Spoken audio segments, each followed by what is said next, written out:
Olá, estamos aí no terceiro módulo do curso e vamos hoje finalmente falar sobre Édipo, né? A trama do herói Édipo especificamente, né? Propriamente dito. Bom, nós abordamos a genealogia, né? Nos outros dois módulos, né? Passamos por Poseidon, Agenor, né, os filhos de Agenor, né, a Europa é raptada, Cadmo, um outro filho do Agenor, vai atrás da irmã Europa, encontra o dragão de Ares, enfrenta o dragão de Ares, é amaldiçoado por Ares por conta disso, né? Então ele ele casa com a filha de Ares e funda a cidade, como o oráculo tinha já o indicado, né? Ele funda a cidade com harmonia e vive então uma série de maldições, né, que a Nêmesis de Ares direcionou, né, para que ele vivesse. Então a família de Cadmo é extremamente afetada por essa maldição. Semele morre, né, por conta do raio de Zeus. Ela tem um filho Dionísio e morre com o raio de Zeus. Ágave mata o filho numa loucura dionisíaca, né? Ela confunde o filho com um leão e arranca a cabeça do filho, etc. e tal, do filho Penteu. Polidoro tem um destino semelhante, Lábaco também enfrenta Dionísio, né? Então toda essa geração vai ser também amaldiçoada, além da maldição de Ares, também pelo deus ou semideus Dionísio, filho de Semele e de Zeus, né? E Polidoro, um dos filhos de Cadmo, né, vai ser pai também de Lábaco, né, que vai ser o avô de Édipo, pai de Laio, né? Lábaco também insulta Dionísio, então temos aí assim, né, essa geração Lábaco, Polidoro, Penteu, né, é a geração que cometeu a híbris contra Dionísio. Então a Nêmesis que foi despertada foi em Dionísio, né? Cadmo, a Nêmesis de Ares. E Laio, filho de Lábaco, é o pai de Édipo, né, e que raptou Crísipo, né, filho do seu anfitrião. Isso causou uma Nêmesis em Hera, né, e os deuses também amaldiçoam Laio. Então tem três maldições. Quando Laio chega, né, existem três maldições. Do Cadmo, do Polidoro, Penteu, Lábaco, etc., né? E também do próprio Laio, a maldição de Hera, ok? Então, Laio é o pai de Édipo, ele casa com Jocasta e aí a gente vai ver a história, como vai se dar, né? Mas eu gostaria de fazer de um modo diferente dessa vez, né? Eu vim seguindo uma ordem muito cronológica, né? E a partir da genealogia. Agora na história de Édipo, eu vou pedir licença para pedir para vocês esquecerem a genealogia que a gente trabalhou até agora e a gente tentar fazer um mergulho na obra de Sófocles, né? Numa peça de Sófocles que se chama Édipo Rei, né? Que é uma das vamos dizer assim, das escritas mais importantes que nos chegam da história de Édipo, né? Que conta melhor a história, ou pelo menos ficou mais famosa, assim, né? Então, na história de Sófocles, ele não segue a ordem cronológica que a gente vinha seguindo. Então não é Laio, casa com Jocasta e tem Édipo, etc. É uma estrutura muito mais interessante, muito fascinante, leva Aristóteles, né, a escrever que Édipo é a tragédia modelo, né? E a ordem, a forma como Sófocles narra a história, logicamente que tem toda a força para isso. Então, e ela não é exatamente uma ordem, ela tem uma certa cronologia específica da peça, mas ela não parte assim do nascimento. A vida de Édipo, né, a vida do Édipo, ela vai sendo nos revelada enquanto espectador ou leitor da peça paulatinamente. Então ela vem, né, num processo investigativo do Édipo. O que dá à trama toda uma carga literária, poética, né, muito rica, né, torna muito rica nesses aspectos, e que serve também muito ao psicanalista, né, porque o próprio Freud faz uma comparação. Ele compara o Édipo, né, a peça do Sófocles, né, Édipo Rei, Édipo Tiranos, com um processo psicanalítico propriamente dito, que é um processo de enxergar o que a gente não quer enxergar. Né? A gente deita ali no divã, a gente dirige nossas palavras à figura do analista e a gente vai aos poucos lembrando de coisas, ressignificando outras, né? Numa espécie de um certo testemunho da nossa história, né? E assim é um pouco também o que acontece com o próprio Édipo na peça. Ele vai aos poucos descobrindo e contando a sua história, né? E também vendo o que ele não quer ver, o que, vamos dizer assim, de certa maneira, parece ter uma força aí, vamos dizer assim, recalcadora em Édipo também, né? A Édipo, ele busca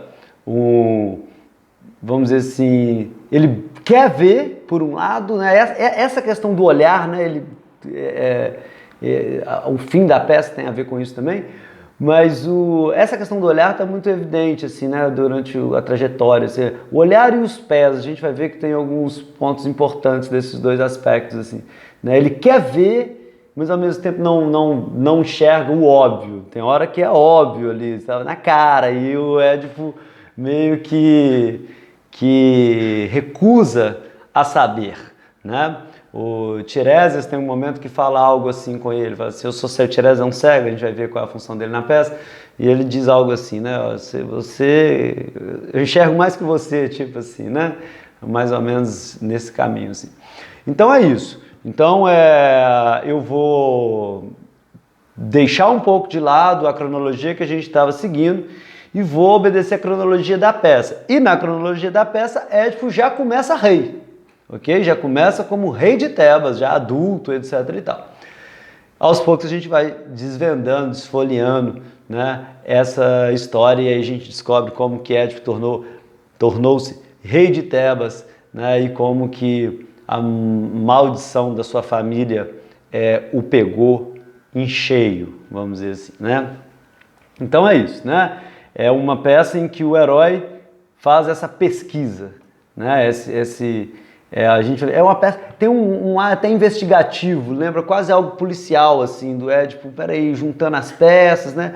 É claro que como é uma história, a gente precisa saber disso também, lembrar disso, né? Que os gregos encenavam uma história que a plateia já conhecia, então não tinha muito essa questão do spoiler, né? De alguma coisa dessa ordem, que eram mitos que já estavam sendo recontados, um pouco semelhante como a gente encena, né, na contemporaneidade a Paixão de Cristo, por exemplo, né? Ninguém fica surpreso porque Cristo foi crucificado, por exemplo, né?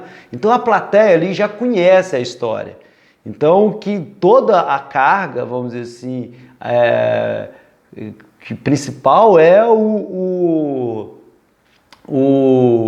herói, a forma como o dramaturgo narra as peripécias ali do herói, né? E nesse caso específico a trama ocorre a partir de uma investigação, né? Lembra algo né, como eu disse, algo meio investigativo, meio policialesco, assim, né, da literatura, mas de um aspecto diferente por conta disso, né? Num romance policial, por exemplo, a expectativa é que o leitor não saiba o final, né? Que se surpreenda com o final. Aqui não é exatamente a surpresa do final, mas a surpresa da forma como os acontecimentos vão se dando e como o Édipo vai descobrir a verdade. Né? É mais ou menos isso, assim, em busca da verdade que o Édipo tá ali. E é isso que faz o Freud comparar a saga de Édipo. Depois a gente vai ver que o Freud tira outras consequências, né? O complexo de Édipo, a partir da relação, vamos dizer assim, afetiva e hostil que o Édipo inconscientemente, né? Num sentido não psicanalítico ainda, mas no sentido de não ter consciência, né? Da ignorância, da amartia do Aristóteles, né? ele dirige aos pais, né? Uma hostilidade ao pai, o amor à mãe, depois a gente vai ver isso. Mas, além disso, Freud, ele tira uma outra consequência da peça, que é comparar o próprio processo vamos dizer assim, a dramaturgia mesmo, a ação do herói Édipo com com o que ocorre num processo de análise. Eu vou ler essa passagem de Freud, que eu acho ela interessante, a gente pode refletir melhor também, né, com a letra, as palavras do próprio Freud. Isso está na interpretação dos sonhos, né, no momento que o Freud anuncia, então, esse insight que ele tem, né, de que os seres humanos, no início da sua vida, eles vivem um drama edípico, né, eles têm uma relação ali, né, dirige aos pais, né, os primeiros objetos da libido, né, e da raiva, né, esses afetos, e eles vão organizar esse afeto a partir desse complexo, né, o nome complexo vai aparecer mais tarde, mas é o momento aqui né, que o Freud tem esse insight, assim, né. É claro, tipo assim, ele já tinha escrito uma carta ao Fliess em 1897, que é o momento, vamos dizer, mais íntimo desse insight, mas publicamente é o momento em que ele fala, né, dessa ideia, dessa teoria no livro A Interpretação dos Sonhos, numa sessão destinada aos sonhos típicos. Então ele está trabalhando de alguns sonhos típicos e comenta sobre os sonhos de morte de pessoas queridas, né? E aí entra a questão, né, de sonhar com a morte do pai, etc. e tal, e aí isso dá o gancho para ele fazer essa observação, e aí ele apresenta Édipo, né, para o leitor, assim, com essa perspectiva, com essa interpretação, né, de que o Édipo carregaria uma verdade universal, de que a gente não quer saber. A gente vai falar um pouco mais sobre ela daqui a pouco. Mas eu vou ler então o momento em que o Freud, né, ele faz uma comparação com o próprio processo de análise. E ele vai falar justamente da dramaturgia, né, da ação da peça. A ação da peça não consiste em nada além do processo de revelação, com engenhosos adiamentos e sensação sempre crescente, um processo que pode ser comparado ao trabalho de uma psicanálise, de que o próprio Édipo é o assassino de Laio, mas também de que é o filho do homem assassinado e de Jocasta. Estarrecido ante o ato abominável que inadvertidamente perpetrara, Édipo cega a si próprio e abandona o lar. A predição do oráculo fora cumprida. Né? Um pouco mais adiante, ele continua dizendo assim: ali está alguém em quem esses desejos primevos de nossa infância foram realizados, e dele recuamos com toda a força do recalcamento pelo qual esses desejos, desde aquela época, foram contidos dentro de nós. Enquanto traz à luz, à medida que desvenda o passado, a culpa de Édipo, o poeta nos compele, ao mesmo tempo, a reconhecer nossa própria alma secreta, onde esses mesmos impulsos, embora suprimidos, ainda podem ser encontrados. A peça, então, a ação, né, da peça, como Freud diz, lembra um processo psicanalítico, e é esse processo de revelação da culpa, né, do Édipo. Então vamos à peça. Né? Como a peça começa? Né? Vamos primeiro pela abertura assim, da peça. Né? A peça toda ela acontece na frente do Palácio Real de Tebas, tá? Na frente da casa então de onde morava Édipo. Né? E ela começa com um sacerdote de Zeus, acompanhado de alguns flagelados, pessoas que estão lá doentes, etc. e tal, pedindo ao rei Édipo, né, que ele tomasse alguma providência. Afinal de contas, as pessoas estavam doentes, morrendo, etc. tal, flagelados ali, né, sofrendo. Né, e a gente fica sabendo que, na verdade, essa peste, essa doença que assola Tebas, ela é uma ira dos deuses, né? O próprio sacerdote de Zeus diz isso. E ele diz mais, né? Ele diz ao Édipo, pede ao Édipo que salve outra vez, ou seja, a gente já fica sabendo que Édipo salvou o povo de Tebas de uma maldição, né? O sacerdote diz, e é interessante, né, jogar um pouco com as palavras, assim, né, ele diz, a teus pés te imploramos, né? O Quiné, no livro que ele trabalha muito Édipo, né, o Édipo ao pé da letra, ele destaca muito essa questão do pé, né? O pé, a visão, tem alguns elementos aí na peça do Sófocles que são muito fortes assim mesmo, né? Então ele diz, a teus pés te imploramos, né, o povo aos pés do Édipo, né? Que o teu reinado não fique com a triste lembrança de nos ter reabilitado para em seguida nos deixar cair. Ou seja, a gente foi reabilitado por você, mas não nos deixe cair agora, né? Eles estão pedindo. E o Édipo, e aí entra o coro, né? O coro conta a história dessa primeira perdição. O coro funciona ali, né, para os gregos, assim, de vez em quando ele encarna um personagem, né, ou representa o próprio povo, em algumas falas aqui do Sófocles, mas ele dá também assim, uma certa explicação, né, entra como ponderando algo ou narrando algo, deixando algo mais claro para o espectador. E o coro, nesse momento, então, ele conta da história, né, rapidamente, da esfinge, né, e que aí conta, então, de onde vem essa peste. A peste vem da esfinge, né? A esfinge, ela foi, né, mandada por Hera, a partir da híbris, né, da desmedida, do desvio ali, né, do crime de Laio, e essa esfinge ficava no alto de uma montanha e a peste só iria ser resolvida caso a esfinge fosse morta. Só que a esfinge era um monstro, né, um monstro com cabeça de leão, asas, um rabo de cobra. Eu acho que era um monstro híbrido, né, muito forte, ninguém conseguia derrotar a esfinge. A forma de derrotar a esfinge era decifrando o enigma que ela propunha, né? Então ela propunha um enigma e o Édipo foi quem decifrou esse enigma e assim ele vira o rei de Tebas. Isso é contado pelo coro. Não é mencionado o enigma na peça do Sófocles, né? Eu peguei aqui, né?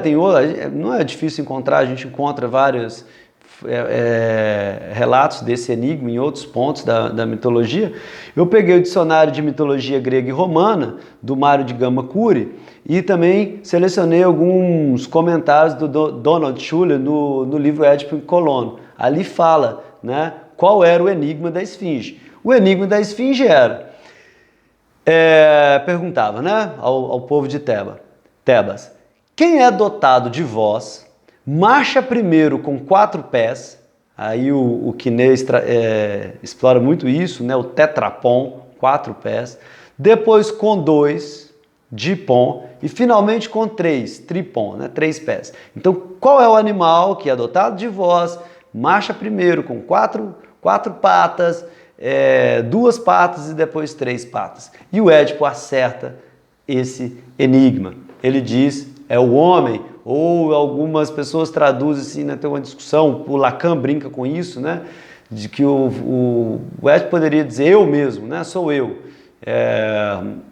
a resposta desse enigma, né, sou eu enquanto homem e sou eu. O Édipo, ele acaba, depois a gente vai ver, né, a trama, ele mistura um pouco as idades, o filho e pai, etc, né, mas quem é então esse animal, né, por que o homem é esse animal? Por que o Édipo responde o homem? Porque o homem começa, né, a sua locomoção ali engatinhando, né, usando os 4 membros, depois ele passa a andar, usa 2 membros e por fim, na velhice, muitas vezes faz uso de um cajado e usaria então 3 pés, né? Então o Édipo responde essa pergunta, né? Tem algumas variações desse enigma, tem uma menção a um outro enigma sobre 2 irmãs, né? A primeira que engendra a segunda e a segunda que seu turno engendra a primeira, e que o Édipo teria respondido a claridade do dia e a escuridão da noite, né? Ou seja, o primeiro engendra a segunda, né? O dia, a noite, as 2 irmãs ali. Mas essa é menos famosa, assim, o que hoje eu encontro mais é essa versão, né, de qual animal que inicia com duas patas, né, quatro patas, depois com duas e termina, por fim, com três patas. Édio responde, o homem, e ele vira, então, rei de Tebas. O coro nos participa, então, a forma como Édipo se tornou rei de Tebas, né? Mas alguns detalhes vão ficar mais para frente mesmo, né? O coro faz apenas assim uma referência mais rápida, assim, muito poética, então não é muito claro assim a maneira, né, como isso se deu, né? Por isso, por exemplo, não aparece qual é o enigma e tal, mas o fato é que o coro nos apresenta, né, uma forma como Édipo se tornou rei de Tebas, e o diálogo continua. Volta para a cena na frente do castelo, né, do palácio de Tebas, né, do palácio real de Tebas. O sacerdote implorando a Édipo, e Édipo naquela função meio política, assim, né, prometendo que vai resolver os problemas da população. Né, não medirei esforços, né, para resolver esse problema de saúde do meu povo, né? E, de fato, o Édipo parece, nesse momento, bem empenhado, né? E para mostrar o seu empenho, ele diz, inclusive enviei ao oráculo de Delfos, né? Ele sempre procurando o oráculo, muitas vezes não ajuda nada, né? Mencionei isso aqui, ou, na verdade, dão respostas, né? Enigmáticas e tal, né? Nessa peça tem uma função muito importante, o oráculo. O Édipo diz, enviei Creonte, meu cunhado, irmão de Jocasta. Então o irmão de Jocasta vai até o oráculo de Delfos saber o que é preciso fazer. Daquela outra vez precisava de derrotar a esfinge. E agora? O povo está flagelado de novo, o povo está com peste de novo, está doente de novo. O que é preciso fazer? O Creonte, no momento que o Édipo está dizendo isso ao povo, o Creonte volta, fala, viu? Enviei o Creonte. E aí, Creonte? Ele pergunta na frente de todo mundo o que é preciso fazer. E o Creonte, né, dá a letra e ele diz, é preciso punir o assassino do nosso antigo rei. Nosso antigo rei foi assassinado, né? É claro que a gente já sabe um pouco, né, já prevê um pouco dessa história, né? Mas Laio, o antigo rei, a gente viu quem foi Laio, mas na peça para o Édipo não está claro quem é Laio, né? O Édipo chegou lá, o rei estava morto. Vamos tentar entrar na cabeça do Édipo, né? E o Édipo discute então o Creonte dizendo, olha, o nosso rei foi morto e nós não punimos, porque nós não encontramos quem matou. Né? E o Édipo vai, de fato, a gente precisa encontrar, precisa punir, mas faz muito tempo, como é que a gente vai saber, né? E aí o Creonte tem uma fala interessante, né? Diz, o que se procura se encontra. É o que se negligencia que se escapa, que se deixa escapar, né? E meio convoca o Édipo então, né? Não sei, me lembra um pouco esse processo do início da análise mesmo, assim, né? Olha, vão procurar, né? Quem procura, encontra, né? Claro que na análise muitas vezes a gente encontra sem procurar, Lacan adverte um pouco sobre isso, né? Ele cita Picasso, né? Não procuro, acho. Né? Muitas vezes ao procurar demais, a gente ergue mais defesas, né? Então é preciso a associação livre, é preciso algo mais fluido, né? E aí quando a gente pensa assim, que nem está procurando tanto, a coisa aparece, né? A gente encontra. Mas, de fato, tem uma posição assim, né, de querer saber, né, que o Creonte convoca Édipo. E a peça tem esse jogo, né, de saber e ignorância, né, ver e não ver. Né, a gente vai observar um pouco isso. Então, o que se procura se encontra. Né? O Creonte continua dizendo, então contando, né, que quando o Laio morreu, né, todos que estavam na comitiva dele morreram, né, e um só fugiu, apavorado. Né, e só pôde contar que havia visto uma coisa. E o Édipo pergunta qual?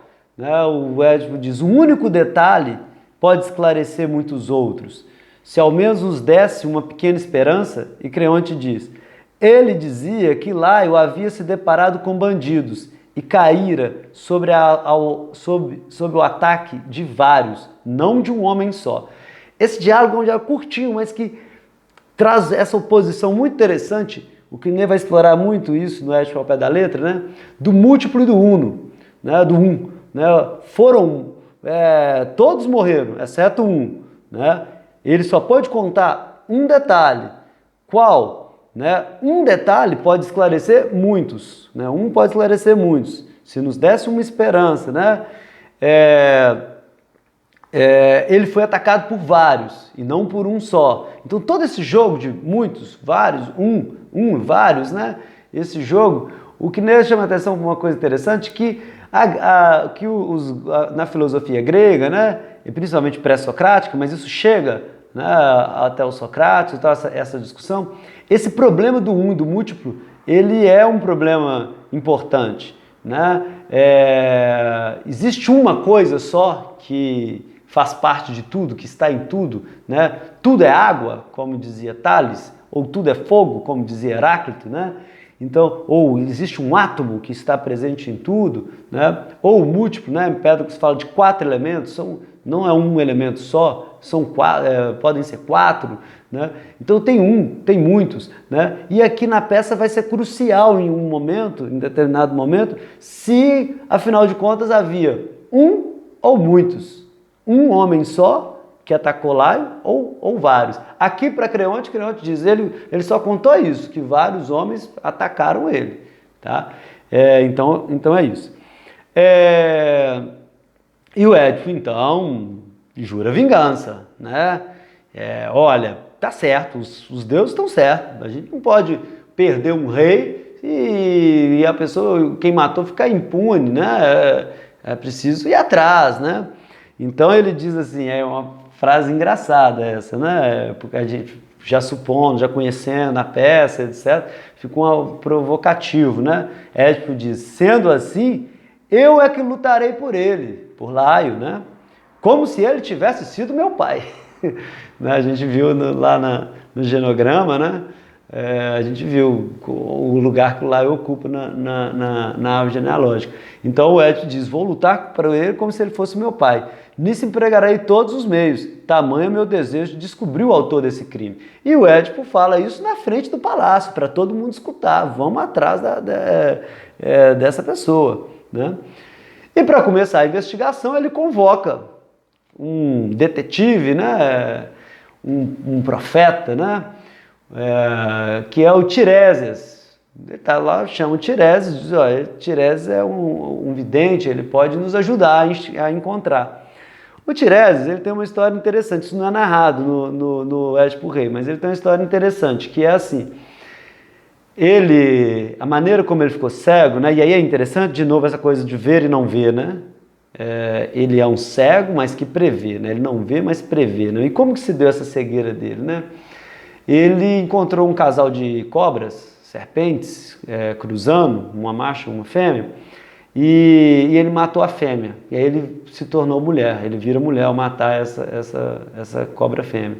E depois ele fica 7 anos como mulher e encontra um casal de cobras cruzando de novo e mata o macho, e aí ele vira homem novamente. Então ele torna-se um ser humano que tinha estado dos dois lados, né? Masculino, os dois polos, assim, né? Masculino e feminino, da anatomia do corpo mesmo, né? E o que acontece é que as pessoas, os deuses inclusive, ficam curiosos. Afinal de contas, quem tem o maior prazer, o maior orgasmo, o maior prazer sexual, o homem ou a mulher? E o Tiresias responde que, sem sombra de dúvidas, é a mulher. 9 vezes mais que o homem. E aí ele desperta a nêmesis de Hera fica danada com ele, porque isso era um segredo feminino, vamos dizer assim, né? Que o prazer, o orgasmo feminino é 9 vezes maior. E Hera cega a Tiresias. E aí Zeus, né, esposo de Hera, para compensar um pouco, falou, então, já que você te cegar, você ficou o dom da previsão, né? Então você prevê, ele torna-se um vidente. Essa história não é narrada, mas o Tiresias é esse cara, é esse personagem, né? Um adivinho. E o adivinho é chamado, né? E fica ali, assim, com ele, você não vai querer saber, você quer mesmo saber e tal, né? Olha, acho que você não vai querer saber e tal. E o Édipo, né, insiste e ele diz, é você, o assassino, né? insulta o Édipo, faz alusões à descendência do Édipo, fala alguma coisa do pai e tal. Um pouco já antecipa o final da trama, né? Um pouco já dá um pouco quem é Édipo, mas Édipo, aí vem a questão, né? De ver e não querer ver, de saber e não querer saber, né? O Tiresias já antecipa, já fala algumas coisas ali. O Édipo não entende nada, ele não está numa posição de não querer saber, mas ao mesmo tempo quer saber quem foi o assassino do Laio, né? Então está nesse campo assim, né? E o Édipo, então, revoltado com aquilo, estão me acusando aqui de ter matado o Laio na frente de todo o povo e tal. Isso só pode ser uma armação. Isso só pode ser um complô entre Creonte, que veio com essa notícia, ela tem que punir, e o Tiresias, né? Fala, vocês dois estão de complô, não é possível. Fala, ela tem que punir o assassino. Quem é o assassino? Pergunta o Tiresias, é você. E eu morro e passo o trono para o Creonte? Que história é essa? Né? Então ele acusa e o Tiresias se defende. Né? O Tiresias diz, permaneça imune aos seus ataques. Em mim vive a força da verdade. O Creonte também se defende. Né? O Creonte diz que não queria ser rei. Não quero ser rei, eu vivo já como um rei. Para mim é melhor viver como um rei, ser cunhado do rei é melhor do que ser o rei, né? Não nasci com o desejo de ser rei, e sim de viver como rei. Ele diz isso, né? Uma frase interessante. Creonte tem umas frases bem interessantes nessa peça. Ele diz assim, rejeitar um amigo leal é, na verdade, privar-se de uma parte da própria vida. Tudo nesse diálogo. Somente o tempo é capaz de mostrar um homem honesto, enquanto basta um dia para desmascarar um traidor. Frase interessante com as quais Creonte se defende. Né? E aí o Creonte sai de cena, né? O Édipo lá enfurecido, achando que tem um complô. E aí aparece Jocasta, a viúva do antigo rei e atual esposa de Édipo. E no diálogo com a Jocasta, aí é muito interessante também, porque há uma certa dúvida em alguns teóricos, né? O Lacan provoca muito isso, né? O Quinet também compartilha dessa hipótese, né? De que Jocasta sabia a verdade, né? E aí vamos ver se der, né? Isso não é explícito, mas tem algumas coisas interessantes. Por exemplo, Jocasta já começa maldizendo os adivinhos. Não confio nos adivinhos, não. Ela está sempre no ponto assim, um pouco de frear a investigação. E enquanto o Édipo quer saber, né? Ela representa um pouco essa resistência, assim, recalque, né? Não sei. Ela assim fala, não acredita em adivinhos, não. Quer saber? Conta para Édipo. Aí olha só a coisa. Ela diz, o oráculo de Delfos disse que meu filho ia matar o Laio e que ia casar comigo. Olha que absurdo. Olha como os adivinhos erram. Olha como os oráculos erram. Ela faz o papel aí de cética, assim, né? E ela diz, 3 dias após ter nascido a criança, o Laio prendeu os seus tornozelos, a gente vai ver que o nome de Édipo tem a ver com isso, né? E mandou abandoná-lo no monte deserto. Deste modo, Apolo não pôde fazer nem que o filho, né, matasse o pai, né? E nem que casasse com a mãe, etc. O oráculo não cumpriu sua profecia, viu? A gente enganou o oráculo. Né, prendemos o tornozelo e mandamos abandonar a criança para a criança ser morta. Né? E o Édipo diz, de fato, nem sempre acontece, mas o Édipo está lá encucado. Né? E aí a Jocasta, ela narra o que sabe sobre o assassinato de Laio. Né? E começa a falar, ele morreu assim, assim, assado. O Édipo começa a se interessar. E aí tem uma cena interessante, né? Porque o Édipo pergunta para Jocasta, mas afinal de contas, como é que era o Laio? E a resposta dela era alto. Seus cabelos começavam a embranquecer. Seu aspecto não era muito diferente do seu. Né? Você já tem outra dica aqui, né? Ele parecia com você, inclusive. Né? E aí, a partir desse relato, né, o Édipo começa a ficar desconfiado de que ele possa ter matado o Laio. Mas vamos com calma. Ele não desconfia que ele é filho de Laio, tá? Até o momento.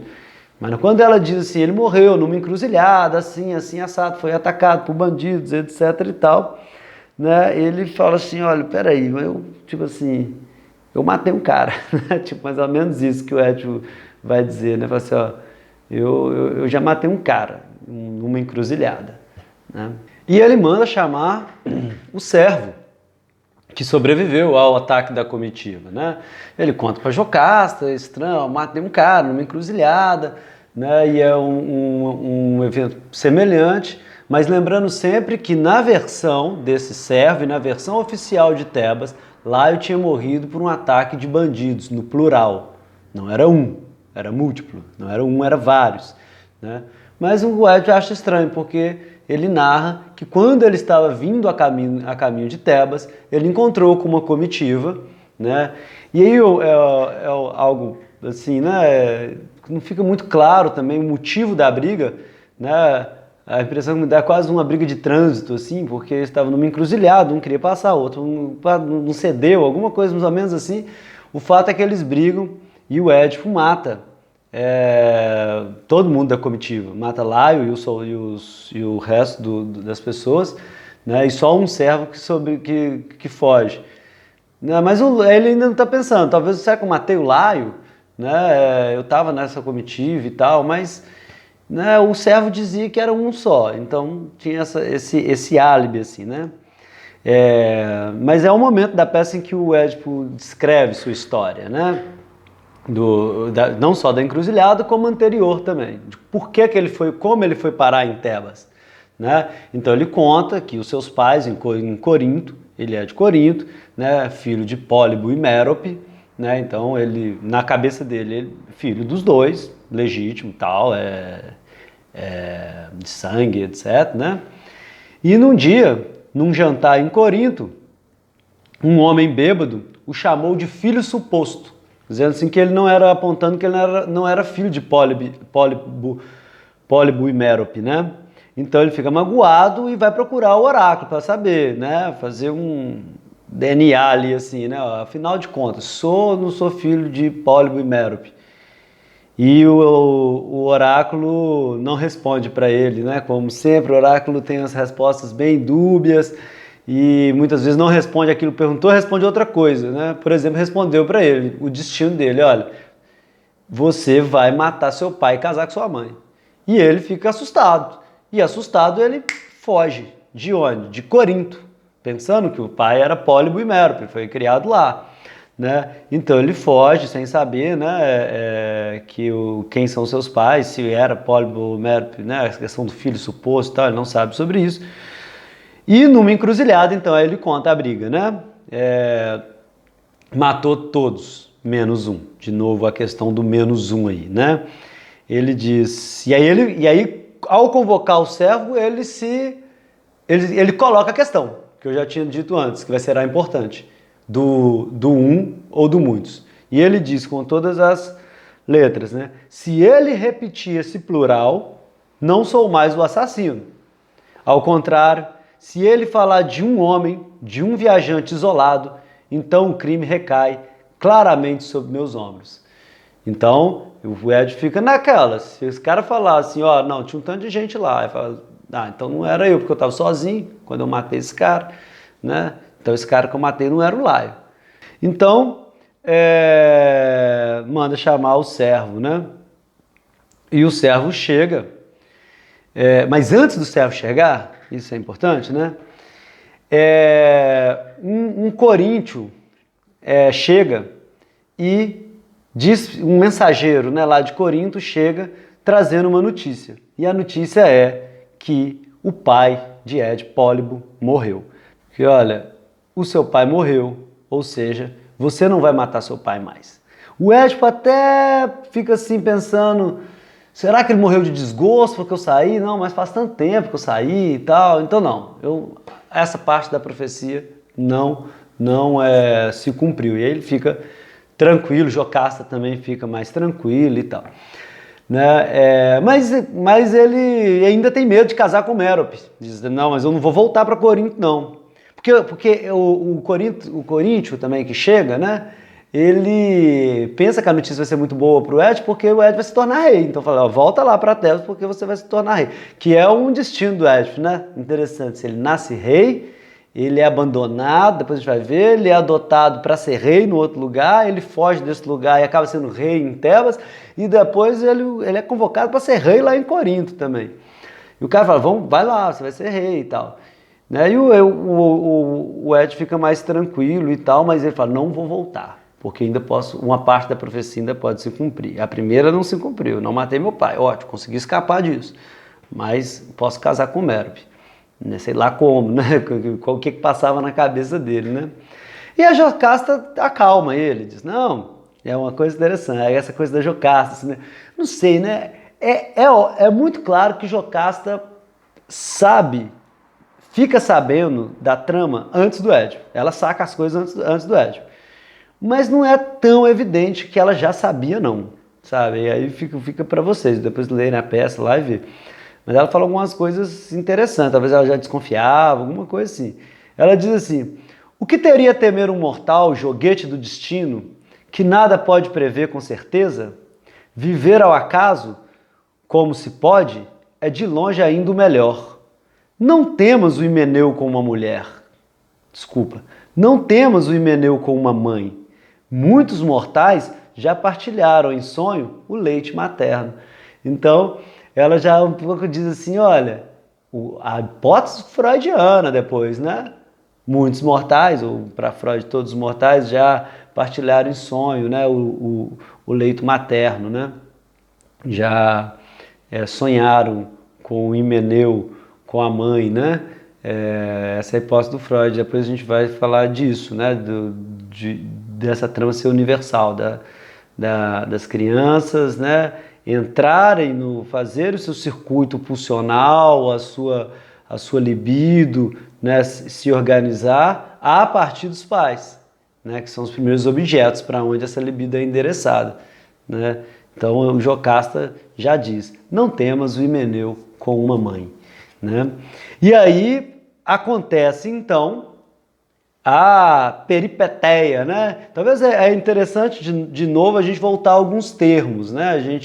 No módulo 3 eu falei de alguns termos da tragédia e a gente tem alguns termos aristotélicos que são interessantes para a gente entender também a trama, né? Porque o Aristóteles diz que o Édipo Rei é uma tragédia modelo, né?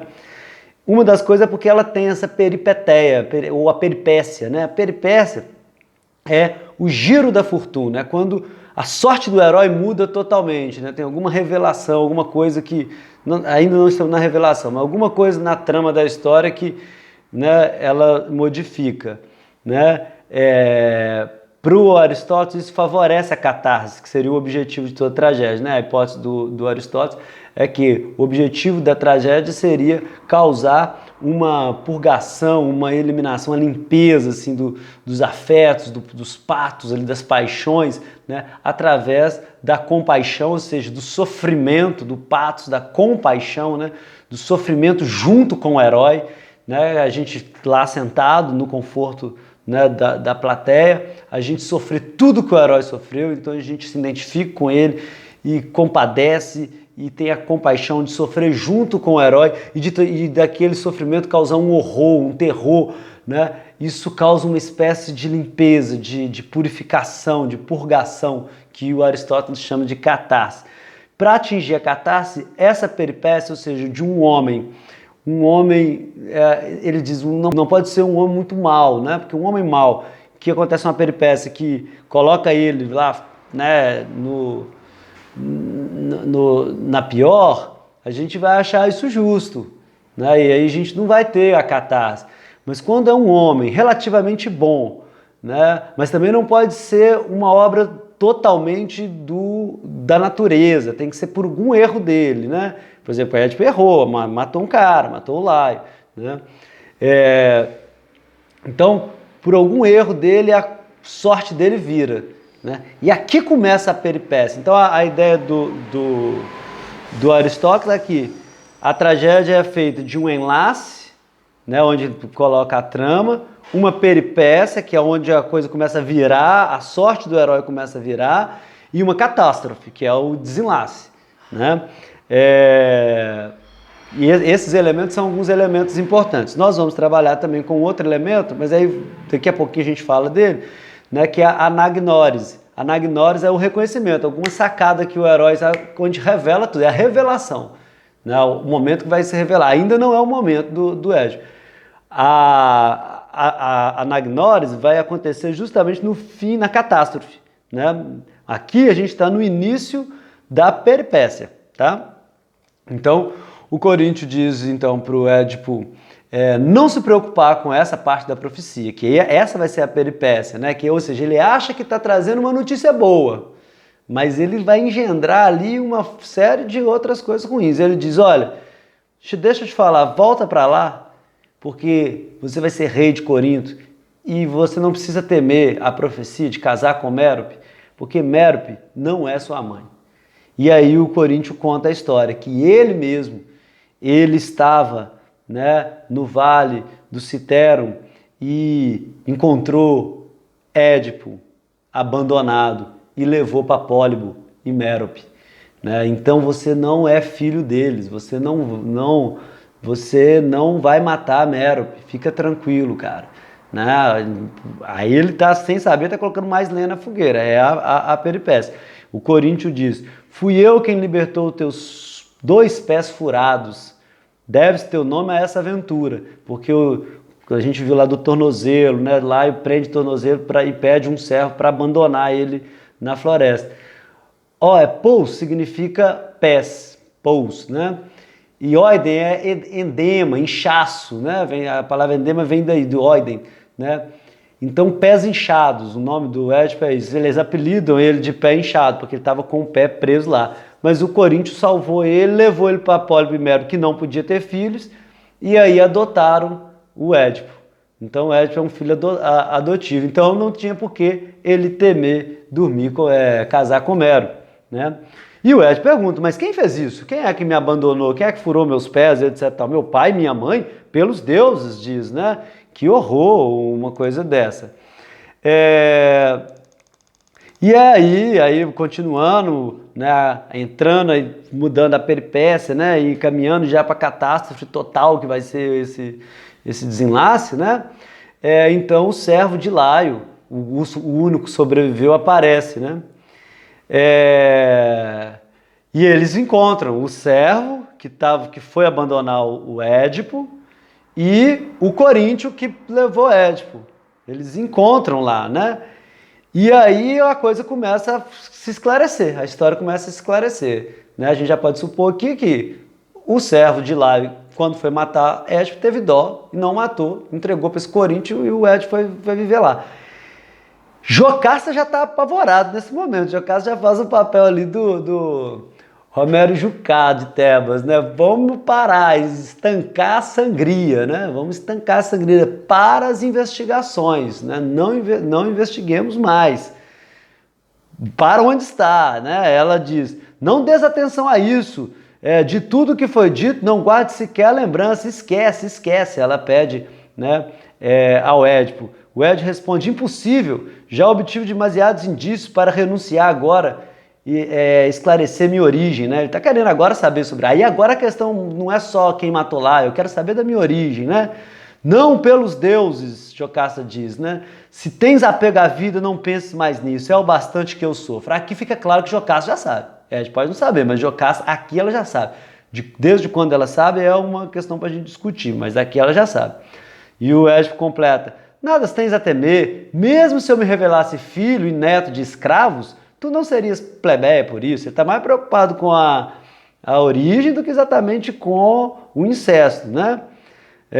Para, eu te suplico, diz Jocasta, acredite em mim, sei o que digo, meu conselho é bom, que jamais possa saber quem és, desgraçado, sim, é o único nome com que posso te chamar.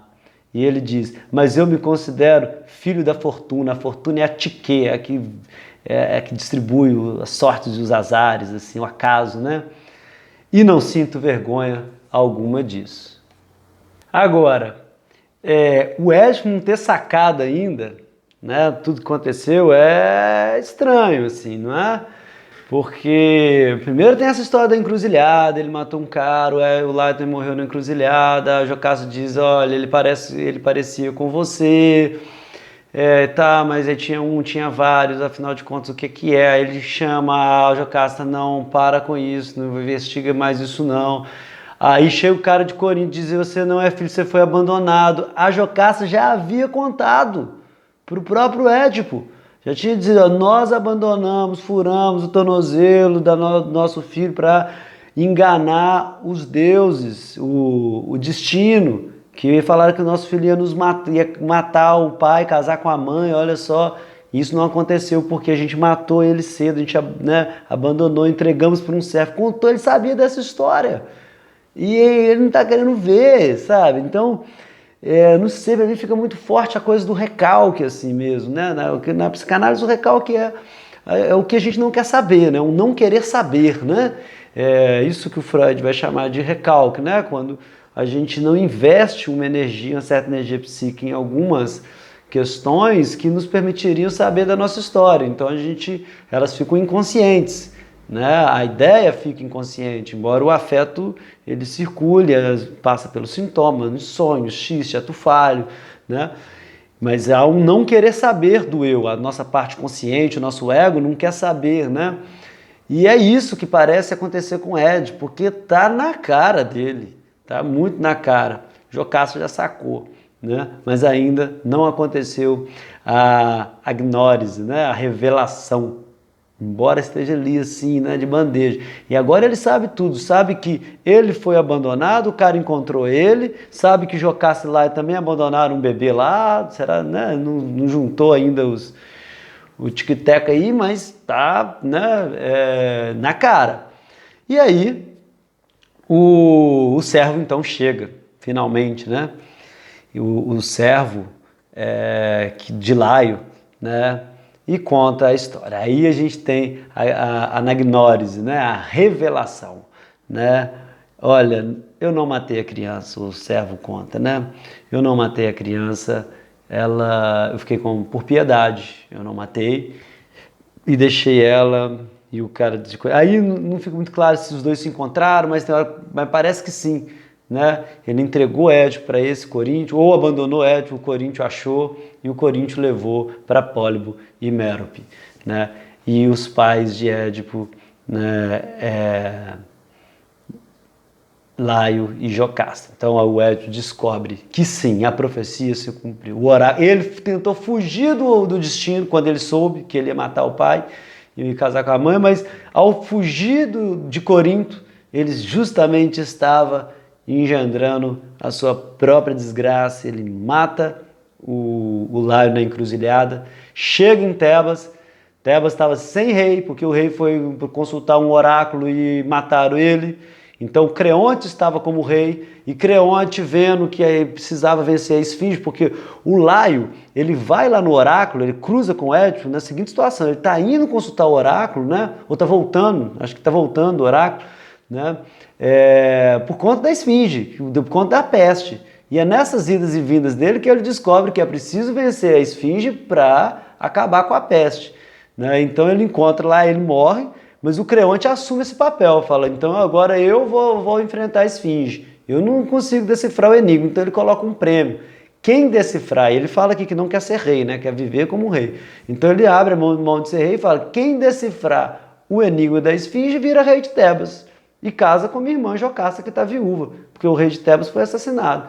E é nessa situação que Tebas, fugindo, quando ele sabe que vai matar o pai, ele foge de Corinto, só que lá eram os pais adotivos, e aí ele chega em Tebas, decifra o enigma da esfinge, vira rei e casa com Jocasta. Então ele matou o pai e casou com a mãe, cumpriu-se a profecia, né, do oráculo, cumpriu-se a maldição, o ará, o atê, né, dos deuses, né? E aí o servo conta tudo, né, e diz, olha, é você mesmo, né? E o Édipo fica sabendo. Então o Édipo fala do seu triplo equívoco, né, o que dá esse nome, né? Ele trabalha assim, olha, os erros, né? O Édipo menciona, né? E diz, ai de mim, então no final tudo seria verdade, luz do dia, que eu te veja aqui pela última vez, já que hoje me revelo, aí o triplo equívoco, né? O filho de quem não devia nascer, o esposo de quem não devia ser, o assassino de quem não devia matar. E assim o Édipo, aí caminhamos para a catástrofe mesmo. Já teve a anagnórise, já sabe tudo, está tudo revelado, tudo às claras, né? E aí chega um mensageiro de dentro do palácio dizendo, olha, Jocasta, aí o Édipo entra, desculpa, antes do mensageiro chegar, o Édipo sai de cena, né? O Édipo entra para dentro do palácio, então ele sai de cena, e desolado, etc e tal, e aí o mensageiro aparece dizendo o que aconteceu, né? E o mensageiro diz, né, olha, o Jocasta se enforcou, o Édipo entrou lá para matar, inclusive, Jocasta, né? Já encontrou ela morta, e ele pega um colchete do vestido da própria Jocasta e fura os 2 olhos. Tem uma cena muito forte, né, do filme do Pasolini que representa essa cena, né? Porque essa cena na peça não aparece, né? Mas no filme do Pasolini tipo, reaparece essa cena, ele furando os olhos e depois ele sai, né, cego, né? Ele diz que podia eu ainda ver, cuja visão ainda tivesse uma doçura para mim, né? Alguém pergunta para ele até assim, por que você não se matou então, né? E ele diz, e com que olhos descido aos infernos eu teria podido, se visse olhar meu pai e minha pobre mãe. E aí entra a questão do que eu estava falando da visão, né? Não é questão de se matar por conta do erro, tá? Ele se vê assim, né? Claro, né? Casou com a mãe, matou o pai, se vê desesperado, mas o impulso dele é cegar, né? Ou seja, eu vi o que não deveria ter visto, né? Eu não quero ver tanto mais assim, né? Mas eu precisava ver. Tem um pouco essa coisa mesmo, assim, de ver o horror, né? Olhar a cara, né? do horror, assim, né? Não olhar para os pés, né? Olhar para a frente. Acho que quando eu falo da visão e dos pés, né, tem um pouco essa coisa que atravessa a tragédia, o olhar e os pés, né? Não olhe para os pés, né? Olhe para a frente. Pensando numa psicanálise, né?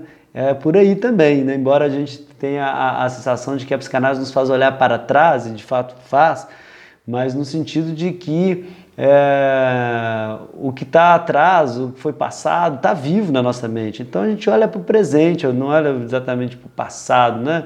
A gente vai falando de tudo que está ali na nossa mente, está apenas no inconsciente. O inconsciente é atemporal, né? O mais importante é que a gente não olhe para os pés, né? No sentido de negar, né? Porque o recalque é um pouco isso. É como quando tipo, você vê uma coisa que você não queria ter visto, você desvia o olho, né? Você olha para o pé, né? Eu não tô vendo nada, né? E não, é preciso ver. E o Édipo vê, mas cega, sei lá, né? Enfim, é isso. Aí a peça termina com os filhos de Édipo, né? Aparecem os 4 filhos de Édipo, Polinice, Etéocles, Antígono e Ismene, né? O Édipo se preocupado com as filhas, né? O que vai acontecer com minhas filhas? Porque os filhos se arranjam, mas as filhas, ninguém vai querer casar com a filha de um parricida e tal, né? O Creonte traz as filhas para o Édipo despedir, mas não deixa o Édipo levar as filhas, né? Embora o exílio de Édipo, em Édipo em Colônia, ele está com Antígona, mas aqui no Sófocles o Creonte não deixa ele sair com a filha. Aí não fica sabendo se ele saiu, depois Antígona foi atrás, etc. Mas Antígona é a filha que acompanha Édipo até a morte, até a velhice, né? Então o Édipo sai perdido, cego, a ermo, né? Vai parar lá em Colônia, depois tem a peça Édipo em Colônia, mas por enquanto vamos ficar aqui, né? Com Édipo indo para o exílio. Ficou maior esse módulo, eu sei, né? Mas era importante, né? E aí outras coisas não vou falar agora, e nem a genealogia. A genealogia, o genograma não acrescenta muita coisa, é só o Édipo, né? A gente já fez o genograma até lá e o Jocasta. Nasceu Édipo e os filhos. No 4º módulo eu falo, eu remonto o genograma com o Édipo, Jocasta e os filhos, e aí a gente fala do destino dos filhos, etc.